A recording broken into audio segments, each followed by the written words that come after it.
예수 그리스도께서는 죽은 자 가운데 3일 만에 부활하셨습니다. 사도 바울은 예수님은 우리의 죄악을 위해서 희생되셨고 우리를 의롭다 하시기 위해서 살아나셨다 이렇게 말씀하셨습니다.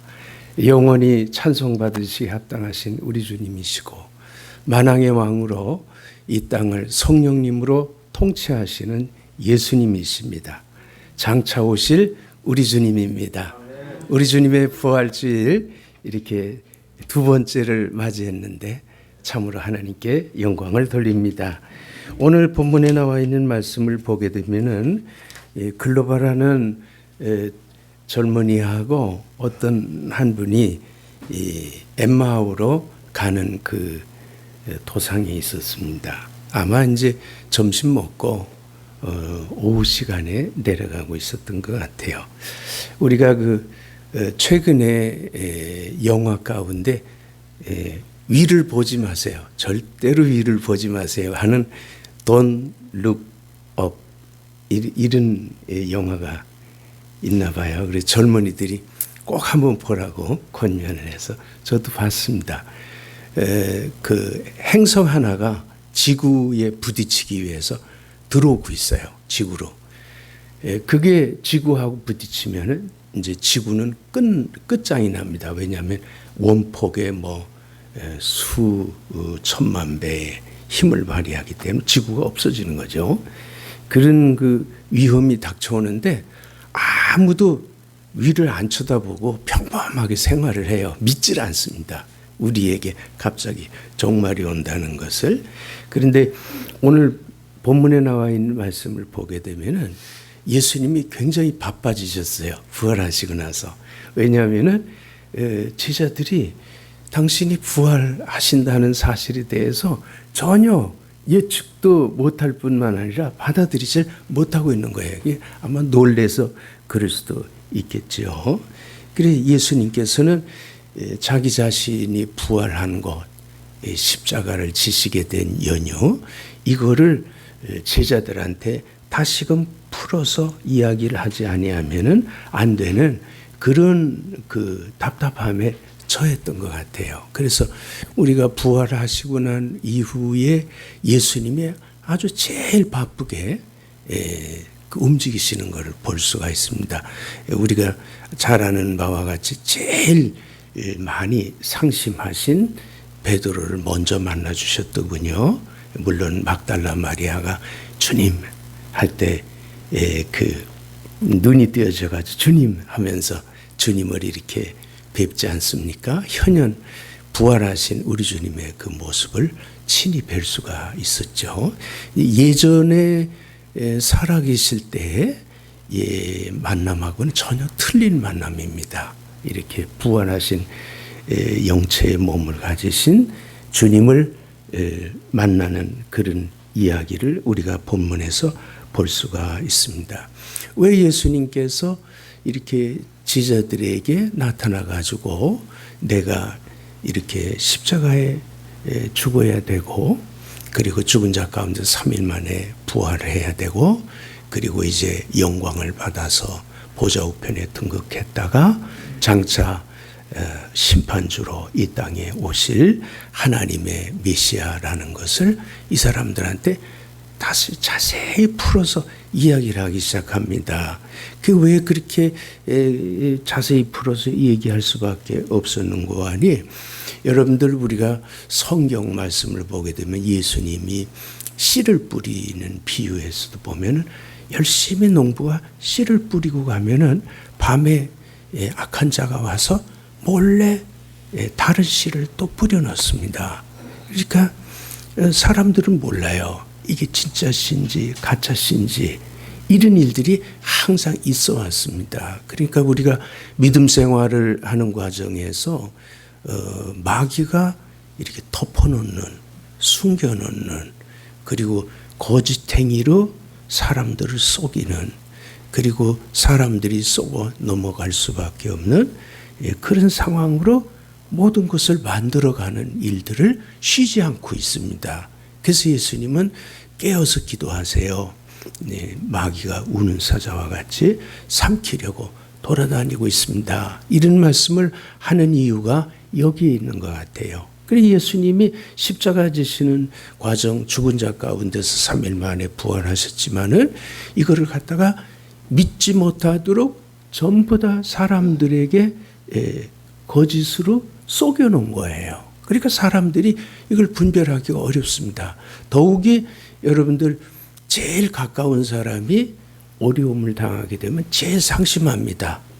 그래서 제일 나를 믿어줘야 될 사람이 벽만 쳐다보고 나를 쳐다보지 않는 그런 이야기들을 우리 많이 접하죠. 그러니까 제일 가까이 있는 사람일수록 제일 깜깜하게 썩는 거예요. 제일 어두워진 거예요. 왜 이런 일이 일어나는 거 아니에요? 이 유대법에 나무에 달린 사람은 하나님이 저주한 사람으로 그렇게 신명기서에 기록을 해놨어요. 유대인들은 모세오경을 다 거의 다 외웁니다. 외우고 인지하죠. 더군다나 이제 바빌론 포로에서 돌아왔기 때문에 바빌론에서 그 신명기서가 기록이 되면서 그 신명기 안에 그 나무에 달린 사람은 하나님이 저주한 사람이다. 이렇게 선포를 해놨어요. 신명기 21장 21절, 22절, 23절 이렇게 보게 되면 그런 내용들이 거기 들어있는데 그거하고 똑같은 내용들이 당시대의 상황 속에서 이집트에도 구약 교회가 있었어요. 이집트에도요. 그리고 또 이디오피아에도 있었고요. 그 다음에 예수님이 오셨을 때 쿰난 그 저 사막에 있는 동굴에서 지내는 공동체가 있었습니다. 그 공동체가 쓰는 그런 성경에도 나무에 매달리면 여호와 하나님께서 저주한 거다. 이렇게 기록이 돼 있어요. 그래서 당시대 사람들이 이걸 다 인지하고 있는 상황입니다. 인지하고 있는 상황인데 예수님이 실제로는 제자들의 입장에서 볼 때는 나무에 매달려 돌아가시면 안 됩니다. 왜 안 되냐면은 이스라엘 나라는 신정국가예요. 하나님이 다스리는 국가입니다. 그리고 임금은 하나님이 다스리는 대리인입니다. 하나님의 이름을 빌려서 백성들을 섬기는 대리인이기 때문에 이스라엘은 신정국가예요. 그런데 하나님이 저주해버렸다는 것은 이스라엘 공동체에서 그 사람을 받아주지 않는다는 겁니다. 저주했다는 말은 우리 공동체 일원에서 제거했다는 뜻입니다. 네, 그렇게 되면은 하나님이 저주하고 그 공동체가 저주한 사람을 이스라엘 백성이 받아들이질 않습니다. 여러분들 그걸 지금도 실감하려고 그러면 이스라엘 나라 가서 이렇게 가게마다 들어가다 보면 예루살렘에 들어가면 이 가게 안에 사진을 이렇게 붙여놓은 게 있어요. 그 사진이 뭐냐면 예수 믿는 사람입니다. 예수 믿는 사람에게 물건 팔지 말라는 거예요. 그래서 안 팔아요. 아무것도 안 팔아요. 그렇게 예수 믿는 사람들을 그 공동체에서 소외시키는 겁니다. 그래서 십자가에 못 박힌 예수를 따르거나 예수를 믿게 되면은 마지막엔 십자가에 못 박혀 돌아가신 분이기 때문에 저주받은 사람을 따르는 사람이니까 그 집단이 받아주질 않습니다. 그러면은 우리 아버지가 만약에 그렇게 돌아가셨으면 우리 가족은 그곳에 있는 분들과 결혼도 못하지만 살아갈 수가 없어요. 그냥 내쫓아버리고 맙니다. 그러니까 종교가 거절하고 국민이 거절하고 국가가 거절하고 주민등록에서 말소됩니다. 이런 형편에 있는 거예요. 그때 예수님을 그때 당시 때에 나무에 매달아서 희생시키려고 하려고 하면은 유대인 자체법에는 갑작스럽게 경찰들 몰래 돌멩이로 처형하려고 하는 사람을 돌멩이로 처형하는 그런 것만 가능하지 그 사람들은 치안법이나 이런 재판할 수 있는 권리나 이런 것들이 없어요. 왜? 식민국이기 때문에. 이스라엘은 로마 식민국이었잖아요.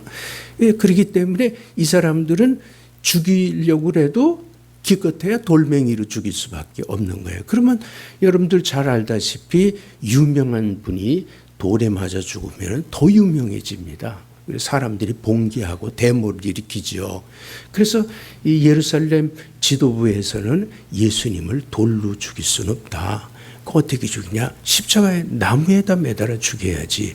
나무에 매달아 죽어야 영원히 예수님이 평상시에 가르쳐온 말씀도 이제 따를 수가 없고 믿을 수가 없고 예수님이 이뤄놓은 놀라운 능력도 하나님이 저주한 사람으로 결론 내어지니까 예수님을 우리가 오해했구나. 타락한 천사였나 보다. 이렇게 다들 숙연하게 받아들일 수밖에 없는 정황이 되니까 십자가에 못 박을 수밖에 없다. 그러려면 로마 치안국 이 모든 것을 행정으로나 법으로나 이스라엘을 장악하고 있는 폰티우스 빌라도의 도움을 받지 않으면 안 되겠다. 그래가지고선 여러분들 잘 알다시피 여러분들 잠자는 사이에 뒷거래를 한 거죠. 그래가지고 예수님을 죽여달라고 미리 다 이렇게 준비를 다 완전하게 해놓은 것입니다. 이렇게 해가지고선 예수님을 나무에 매다는데 성공한 거예요.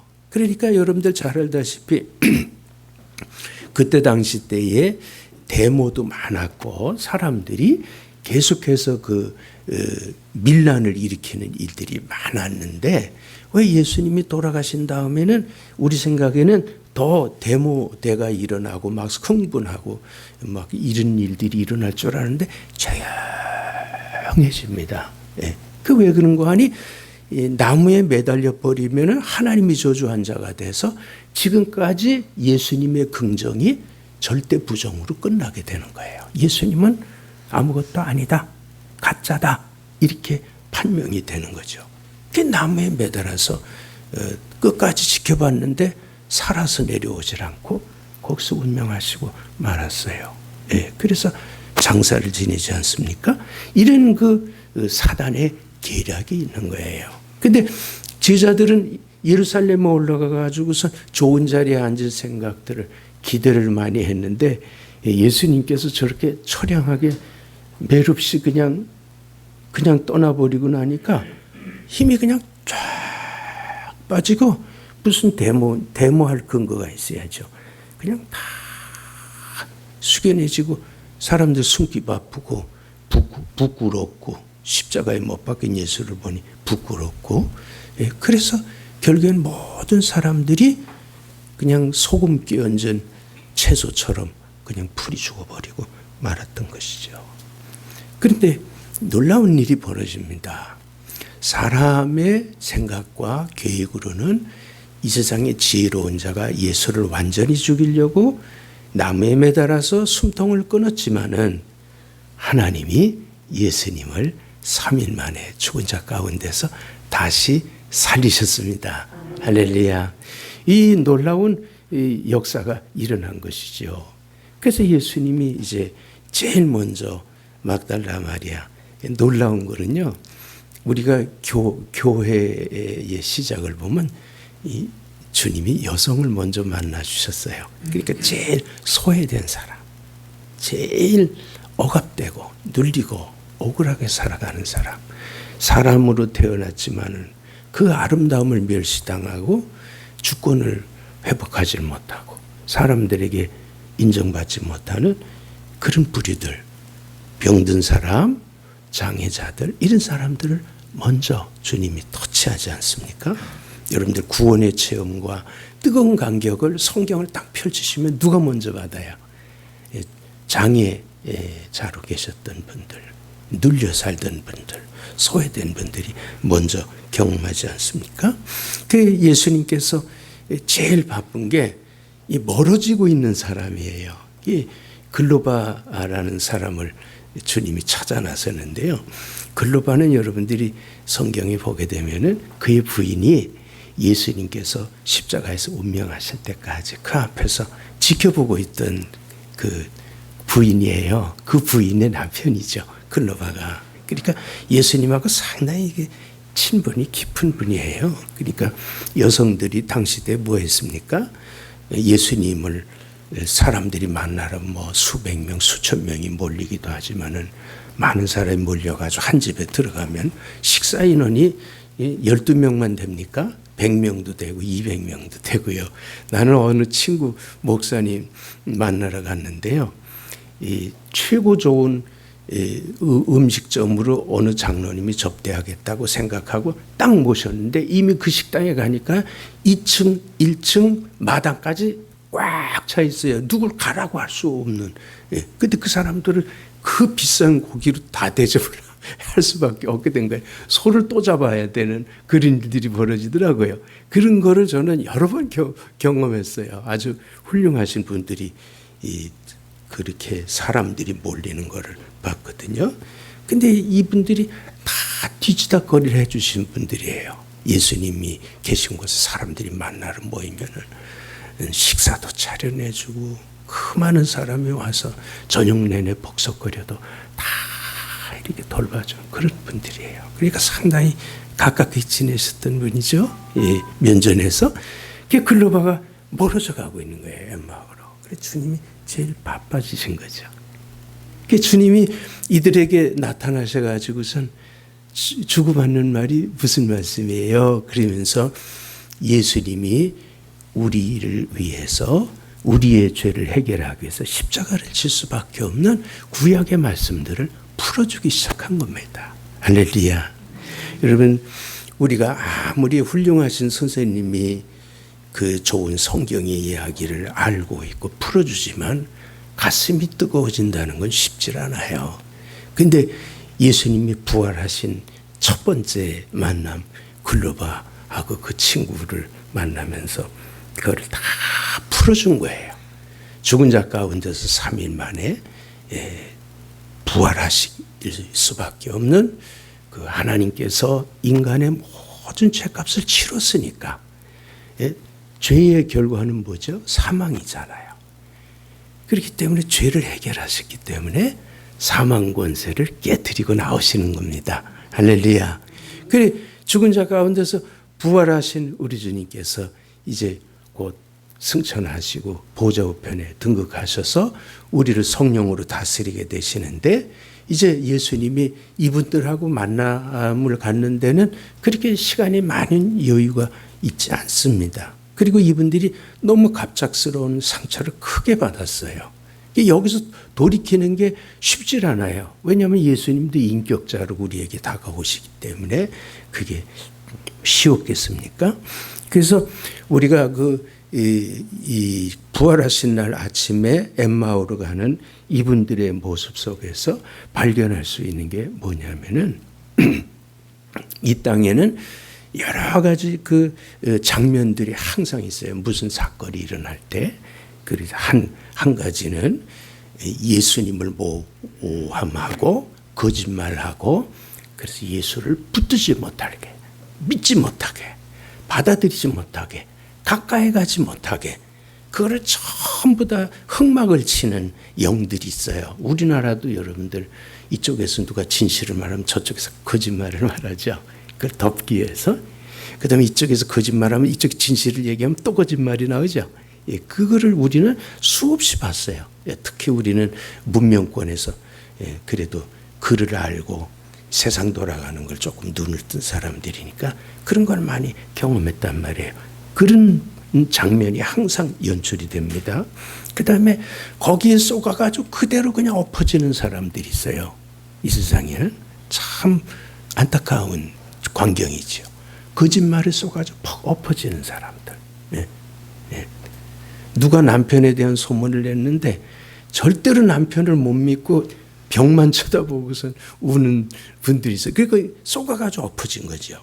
저는 그런 사람들을 많이 봐서 상담을 많이 했기 때문에 그렇게 쏘가 넘어가는 사람이 있고요. 그 다음에 어떤 사람은 이걸 조금 알긴 알아.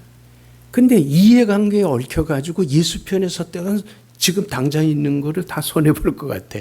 그래서 눈 감고선 그냥 저쪽에 어두운 세력에 그냥 다 뺏겨버리는 그런 사람들이 있어요. 예, 그게 세 번째 부류를 우리가 볼 수도 있겠죠. 그 다음에 어떤 사람은 예수님이 십자가에서 희생이 됐으니까 너무너무 무섭고 공포가 심해갖고 산속으로 숨어 들어가는 사람이 있어요. 그냥 깊숙한 곳으로 그냥 깔아앉는 사람이 있다고. 골짜기로 숨어 들어가는 사람이 있어요. 근데 그런 사람만 있는 게 아니라 그 성령의 적극적인 인도를 받아가지고 예수님을 만나고, 그리고 예수님이 왜 죽으셔야 됐고, 예수님이 왜 죽은 자 가운데 3일 만에 부활하셔야 되겠고, 그리고 하나님 보좌 우편으로 등극하셔서 성령으로 우리를 다스리게 되는가를 적극적으로 주님에게 가까이 다가가서 이 계시적인 지식으로 눈을 떠가지고, 그래가지고 이 세상을 새롭게 바꿔나가는, 하나님의 통치가 일어나게 하는, 씨앗이 뿌려진 것이 움트게 하고 열매 맺게 하는 그런 아주 땀 흘리고 부지런한 농부로 이 지구촌을 가꾸며 살아가는 아주 그런 멋진 이 세상에 대한 책임감을 가지고 내가 살아있는 동안 하나님의 영광이 이 땅에서 떠날 수가 없어 하면서 아주 담대하게 나가는 그런 사람이 있는 것이지요. 오늘 우리 주님께서 이 글로바와 한 친구에게 나타나신 뜻은 바로 여기에 하나님의 깊은 뜻이 있는 것입니다. 영안이 열리고, 그리고 그 얼굴에서 빛나는 하나님의 모습, 우리를 사랑하실 때 끝까지 사랑하시고, 하나님께서 우리를 사랑하시기를 아들을 아끼지 않고 선물로 내놔서 나의 부끄러움과 나의 모든 수치들을, 나의 죄악을 말끔히 씻어버리고, 그리고 나를 당당히 하나님의 새로운 피조물로 아름답게 가꿔서 빛이 나게 해서 하나님의 형상을 받은 자로 깨어나게 해서 이 세상을 주 예수의 이름답게 그 영광을 온누리 드러내게 하시는 그런 아들로 깨어나게 하기 위해서 오늘 이 엠마오 도상에 오신 것입니다. 이게 급할 수밖에 없는 거예요. 그 예수님이 더 흥분하신 거예요. 이 젊은이들 모르고 가니까, 여러분들 자식 키워보지만 자식이 부모의 마음을 알아줄 때도 있지만은 몰라줄 때가 얼마나 많습니까? 근데 자식이 갑자기 부모 앞에 큰 소리 치더니 집을 나가겠다 그러면 얼마나 답답해요. 근데 이 제자들이 아무것도 모르는 거예요. 그러니까 예수님이 이렇게 나타나신 거예요. 근데 예수님이 나타났을 때 우리가 이 지상에서 하도 많은 거짓말을 듣고 하도 많은 사람들의 그 비슷한 이야기들을 많이 듣고 익숙된 것들이 많아갖고 예수님인 줄 몰라보는 거예요. 알아보질 못하는 거예요. 그러니까 여러분들 예수님의 부활하신 그 아침에 예수님 척 알아본 사람이 어디 있어요? 몰라보잖아요. 다 몰라봐요. 몰라보는데 우리가 이사야서의 말씀을 보면은 듣긴 들어도 모른다는 거예요. 보긴 보아도 모른다는 거예요. 그러니까 우리가 이거를 항상 숙지해야 됩니다. 갑자기 어떤 분이 나타나셨어. 근데 의심이 나기를 그 사람이 도둑놈 같아. 설사 도둑놈 같더라도 한 번 더 여쭤보는 게 그게 우리의 태도가 돼야 되는, 주님이세요? 이렇게 한번 물어보실 필요가 있습니다. 왜냐하면 너무나 우리가 이 세상을 살아나가는데 이 잘못된 인식들이 깔려 있어가지고 안 보이는 거예요. 천사인데도 안 보이고, 주님인데도 몰라보고, 이런 일들이 너무 많은 거예요. 그걸 아주 제일 깜깜하게 경험한 사람이 사울이라는 사람 아닙니까? 사울이라는 사람이 당시대에 자기 동년배에선 최고 공부 잘했대요. 그 다음에 당시대 가말리엘이라는 분이 최고였어요. 선생님이. 그러니까 박사 가운데서 최고 박사. 근데 그분 밑에 돈 싸들고 가가지고서 문화생이 됐다고 그러잖아요. 공부했다고 그러잖아요. 그러니까 공부 제일 많이 했고, 그 다음에 또 경건 연습을 얼마나 잘했는지 최소의 11조. 부식가게 가서 과일 사온 거, 뭐 상추 사온 거, 고깃집 가서 고기 사온 거, 그거에 11조도 냈다는 거예요. 그러니까 그렇게 열심히 이 하나님을 믿겠다고 산 사람이 까막 눈을 확 덮었어. 그게 뭐냐면 저기 수뇌부에서 예수를 십자가에 못 박히 죽여야지 영원히 못 산다. 그런 계획까지 짜고 한 것도 그것도 모르는 거야, 이 사람은.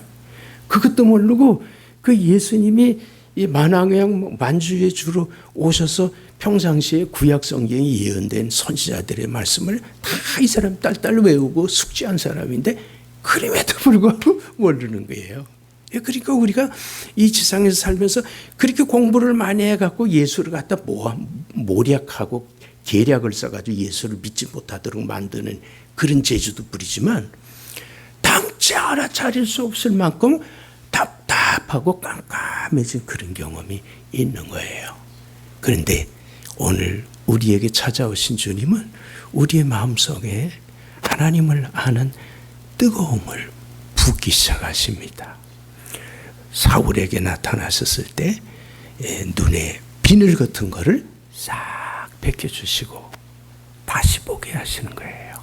다시 보이는 거예요. 내 남편이 다시 보이고 내 아내가 다시 보이고요. 내 옆에 친구가 다시 보이는 거예요. 다시 보이는 거예요. 하나님의 영광의 빛을 띤 모습으로. 제가 그 동유럽 쪽에 성당 그 정교회 같은 데죠. 그런데 좀 여행을 하면 자주 갔어요. 거기 유명소니까. 근데 가보면 예수님의 얼굴이 이렇게 그려져 있고 예수님 옆에 코로나 이렇게 밝게 빛나는 코로나를 금으로 싹 그려 이렇게 금칠을 해놨어요. 진짜 금이에요. 이렇게 금칠을 했어요. 사람들이 1분을 쓰든 5분을 쓰든 그 앞에 딱 쓰면요. 뒤에 줄 1000명이 섰든 10,000명이 섰든 간에 딱 그 앞에 자기 차례가 와서 서면 그 사람의 고난의 자리예요. 1시간이 있어도 사람들이 뭐라고 말 못해요. 딱 서갖고 뚫어지게 촥 쳐다보다 이렇게 하면은 그 예배가 끝나는 거예요. 이게 예배 절정이에요. 그러니까 주님의 그 코로나 영광된 모습을 쫙 보면서 어떤 사람은 지성소로 쑥 들어가는 사람도 있어요. 예. 그러니까 그 광경을 저는 아주 여러 번 볼 수 있었거든요. 근데 주님이 보이는 거예요. 주님이 보여요. 여러분들 예수를 믿는 것 가운데 제일 중요한 게 주님을 면전에서 만나는 겁니다. 주님을 보기 시작하는 겁니다. 주님이 보이면은요, 십자가에 못 박히신 주님을 알죠? 알게 되죠? 아, 그러셨구나. 그 다음에 죽은 자 가운데서 부활하신 하나님의 권능자, 주권자, 만왕의 왕, 만주의 주, 온 우주 만물을 새롭게 만드시고 통치하시는 나의 구원자, 나의 통치자, 내가 영원히 섬길, 그리고 나의 아버지가 되시고, 그리고 나의 형님이 되신 정말로 이렇게 친밀하고 가까우신 주님을 보고 알게 되는 거죠. 그래서 이 사울이라는 사람이 이렇게 깜깜했던 사람이고 악한 사람이죠. 사람을 많이 죽였으니까 얼마나 영적으로도 몸에서 악취가 났겠어요. 그 사람 뒤에는 수만 명이 죽은 시체가 가득 지옥의 냄새가 막 올라올 텐데 얼마나 더럽겠어요. 그런데 이 사람이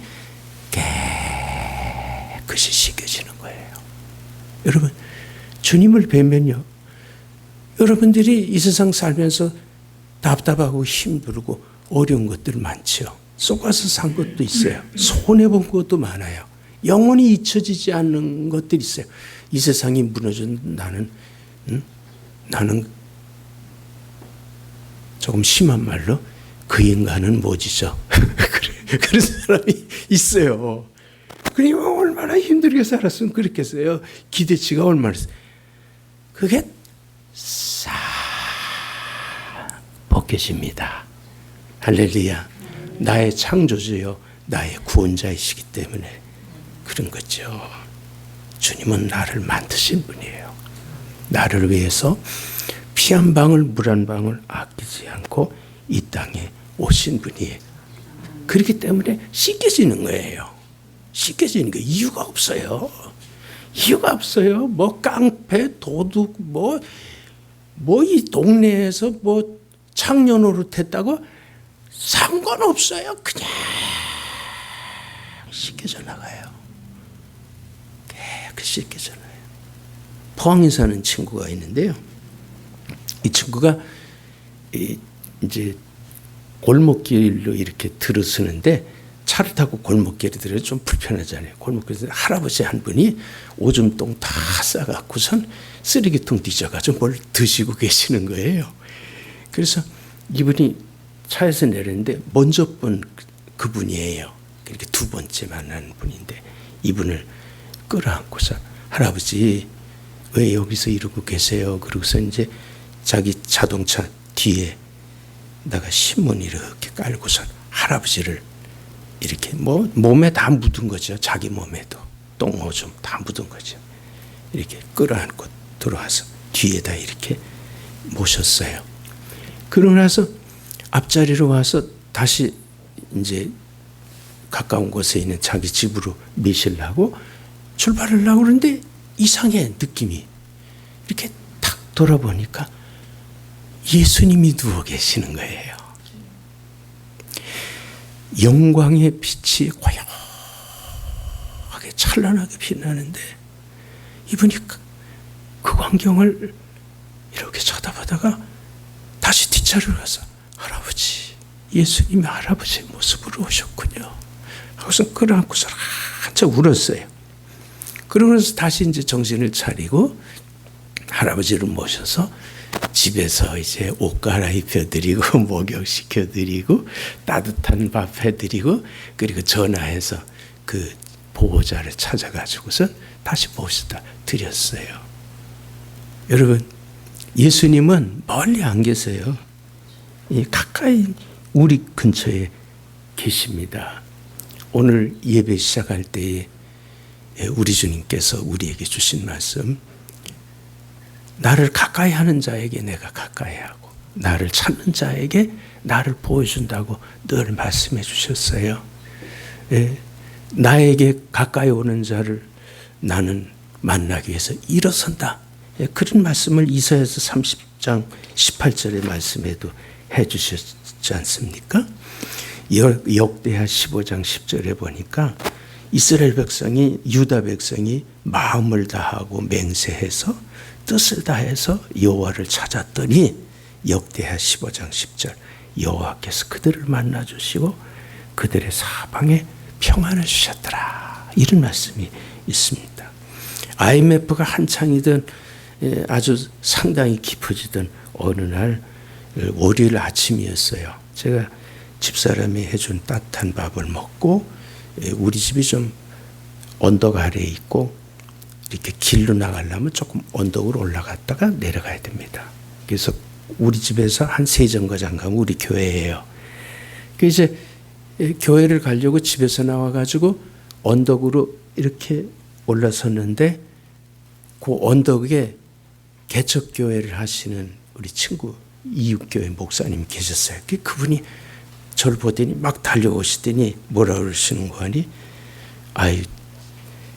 IMF가 와가지고 쫄딱 망하고 몸도 다 망가져가지고 일로 이사 오신 분이 계시는데 우리 교회 새벽마다 어쩌다 나오는데 그것도 겨우 기운 차리면은 나와갖고 기도를 하고 가시는데 너무너무 애처로워서 못 봐요. 너무 아파하고 울고 그러는데 못 보겠어요. 목사님이 한번 기도 좀 해주세요. 그래. 아니, 목사님이 기도를 하셔야지 제가 무슨 기도를. 아니에요. 목사님이 한번 기도를 했어요. 아주 그냥 붙들고 손을 놓질 않는 거예요. 그래서 제가 할 수 없이 그러면 한번 그분 그러면 날짜를 잡으라고 그랬더니 아직 집도 몰라요. 그래서 나오시면 집 주소하고 알아봤다가 그럼 목사님 그러면 오케이 하셨죠? 예. 그리고 나서 이제 일주일이 흘러갔어요. 그래서 토요일 날 아침이 됐는데 아침 식사하고선 이렇게 올라오니까 그 목사님이 그 언덕 위에 계시다가 목사님 집 알아놨어요. 그래요? 당장 갑시다. 그래가지고서 그분을 따라서 다시 이렇게 밑으로 내려와가지고 우리 집의 앞골목 쪽에 있는 분이시더라고요. 그래서 이렇게 가가지고선 기도해 드렸는데요. 아주 말끔히 났습니다. 건강한 사람으로 그리고 한 석 달이 지났는데요. 교회 갔다가 이제 그때는 조금 날이 밝았을 때 이렇게 올라오는데 이게 이제 한 세 정거장쯤 걸어오거든요. 언덕으로 이렇게 올라오는데 이분이 목사님 그래요. 그래 보니까 그분이세요. 그랬더니 제가 이렇게 났어요.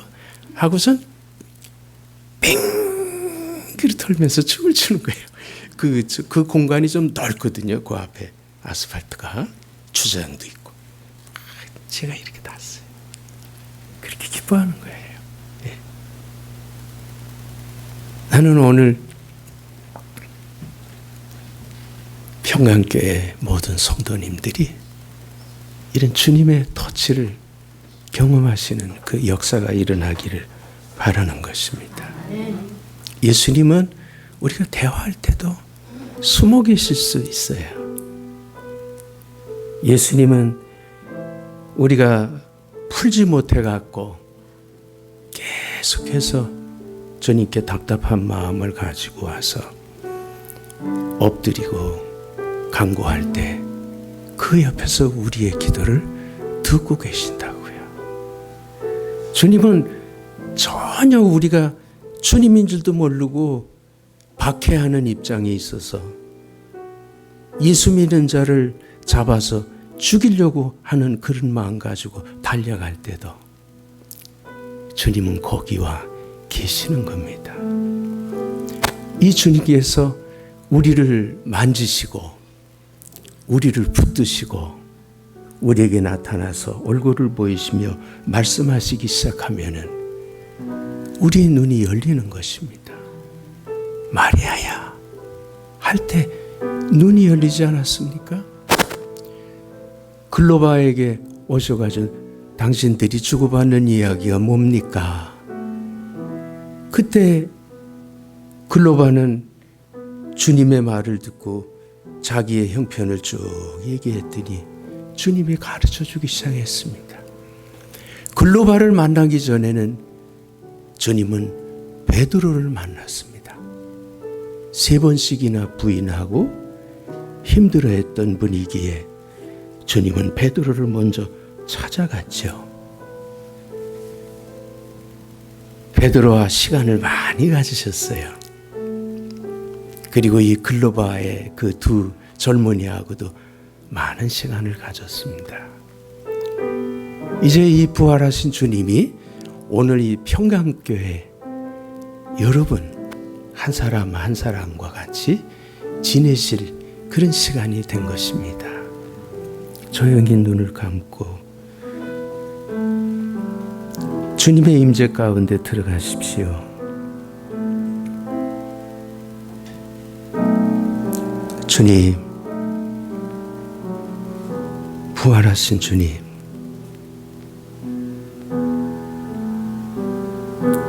글로바에게 찾아오신 주님, 오늘 여기에 함께한 주님을 예배하러 달려나온 당신의 귀한 종들에게 충만하게 임하여 주시옵소서. 우리가 갖고 있는 답답한 문제가 무엇이겠습니까? 풀려지지 않는 실타래 같은 이 얽힘이 무엇이겠습니까? 속아서 너무 오랜 시간 그늘 밑에서 사는 것이 무엇이겠습니까? 주님, 한 분 한 분을 만나 주옵소서.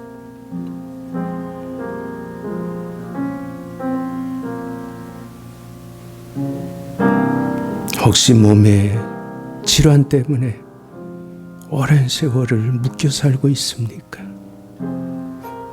주님, 저에게 소원이 하나 있습니다. 이 소원을 꼭 들어주십시오. 이 소원을 들어주시지 아니한다 하더라도 저는 감사하며 살겠습니다. 그러나 주님이 함께 하시오니 이 문제를 해결해 주시길 원합니다.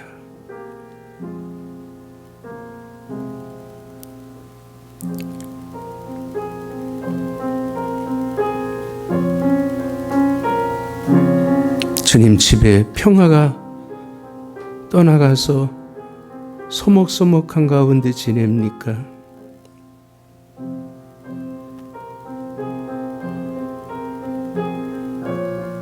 온 유다가 주 앞에 맹세하고 뜻을 다하여 하나님을 찾았더니 하나님께서 그들을 다 만나주시고 사방에 평안을 주셨습니다.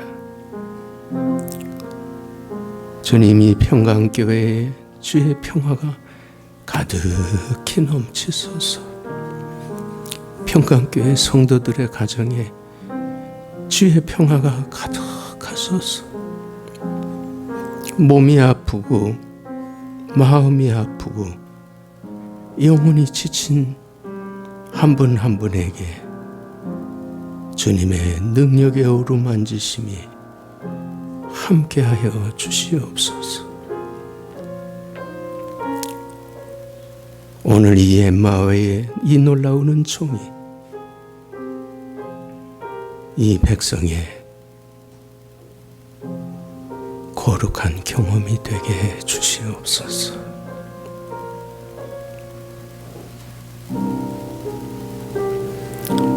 예수님의 이름으로 기도드립니다. 아멘.